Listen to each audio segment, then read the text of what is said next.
लिखते हैं कि एक सपेरा था। वो सपेरा सांप पकड़ने की तलाश करता था कि जहरीले से जहरीले सांप मिल जाए और उसके जरिए उसका कारोबार चले। बगदाद में के करीब कहीं रहता था, तो सांपों को तलाश करता रहता, मगर तलाश में हमेशा नाकामी आती।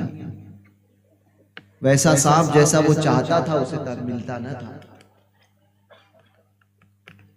एक मर्तबा ठंडियों के दिन थे, जाड़े के दिन थे, बर्फ गिर रही थी। सांप की तलाश ने उसे पहाड़ों पर पहुंचा दिया। बर्फ काफी मिकदार में थी। उस सांपों को तलाश कर रहा था। अचानक मैं मुख्तसर में अपनी बात को इसी पर खत्म करूंगा। सांपों को तलाश कर रहा था। इसी अरसे में इसी में कहीं खुदाई उसने की, कहीं बर्फ को हटाया तो उसे एक मरा हुआ अजदहा नजर आया, और बहुत बड़ा और बहुत खूबसूरत, बहुत बड़ा अजदहा नजर आया। बड़ा खुश हुआ कि ये तो बहुत बड़ा अजदहा आज मिल गया है। मिलने के बाद अब इससे मैं काफी पैसे कमाऊंगा बगदाद जाकर। उसने उस अजदहे को किसी तरह से खींचना शुरू किया। बर्फ में पड़ा था वो अजदहा। उस मरे हुए अजदहे को किसी तरह से खींचना शुरू किया। खींचते खींचते बड़ी मेहनत और मशक्कत के साथ में उसने उस अजदहे को लिया, खींचा। बहुत बड़ी तादाद, बहुत बड़ा था। कहीं से बांध बांध के उसको खींचते हुए वो लेकर पहुंचा बगदाद में, शहर में। इतना बड़ा अजदहा देखकर लोगों का हुजूम हुआ।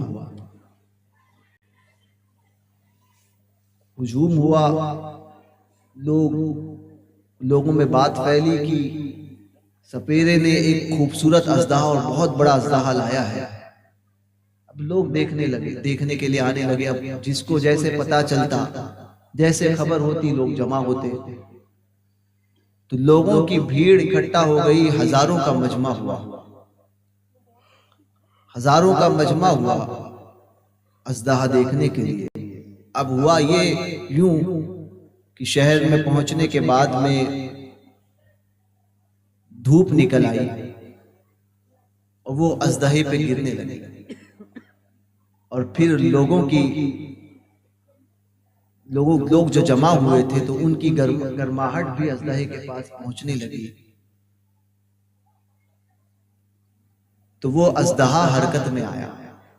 दरअसल वो अजदहा मरा नहीं था, बल्कि बर्फ जो उसके ऊपर गिरी थी उससे वो अकड़ गया था और बिल्कुल सुन्न हो गया था। उसके अंदर बज़ाहिर जान मालूम नहीं होती थी ठंड की वजह से, मगर जैसे जैसे गर्मी गिरती गई, सूरज की गर्मी ने उसके अंदर जान पैदा की। वो हिलने लगा। थोड़ी देर में उस गर्मी ने उस अजदहे को मुकम्मल सही कर दिया। अब जैसे ही जिंदा अजदहा देखा, लोगों में अफरा तफरी मची। लोग अपनी जान बचाने के लिए भागने लगे। भागे जैसे जिसको जहां जगह मिल रही थी वो वहां भाग रहा था। अब ये सपेरा जो दुनिया के लालच में कि पैसा मिल जाएगा, बहुत सारा मामला होगा, हाथ कुछ नहीं आया। मरा हुआ अजदहा जिसको समझा था वो जिंदा निकला। उसको पकड़ने अब उससे वो भागने लगा, डरने लगा, क्योंकि करीब वही था। और जाहिर सी बात है, कभी कोई अचानक चीज हमारे साथ होती है तो इंसान के होश उस वक्त उड़ जाते हैं। क्या करना और क्या नहीं करना समझ में नहीं आता। वही उस सपेरे के साथ में हुआ। और इतनी देर में उस अजदहे ने अपने गाढ़ जैसा मुंह खोल दिया। मुंह खोला और सपेरे को उसने निगल लिया। मुकम्मल सपेरा उसके पेट में चला गया। अब पेट में जाने के बाद में अजदहा आगे बढ़ा और आगे एक झाड़ था, झाड़ से लपेट गया, अपने आप लपेट लिया।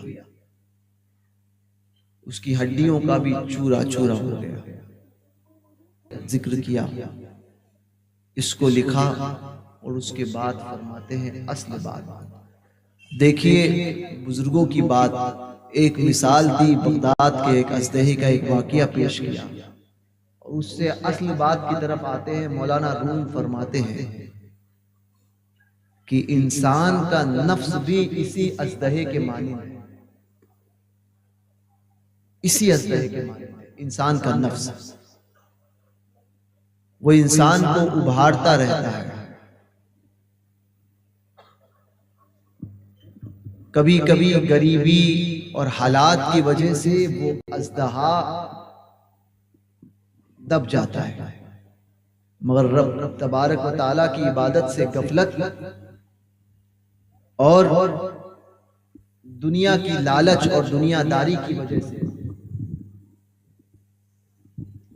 वो नफ्स वाला अजदहा फिर जाग उठता है और इंसान के वजूद को खत्म कर देता है, यानी उसकी जिंदगी को तबाह और बर्बाद करता है वो अजदहा, वो नफ्स का अजदहा। मौलाना रूम फरमाते हैं कि इस अजदहे से बचना है और इस अजदहे को अगर काबू में करना है, उसको हमेशा के लिए सुन करना है, तो फिर आपको इताअत खुदाबंदी, इबादत, अल्लाह की इबादत करनी होगी और हर हाल में सतर्क रहना होगा, गफलत से दूर रहना होगा। दुनिया की चंद टके की शोहरत के खातिर या दुनिया के चंद मामलात के खातिर उस अजदहे को जिंदा मत करो, सुन अजदहे को फिर से उभारो मत, ताकि वो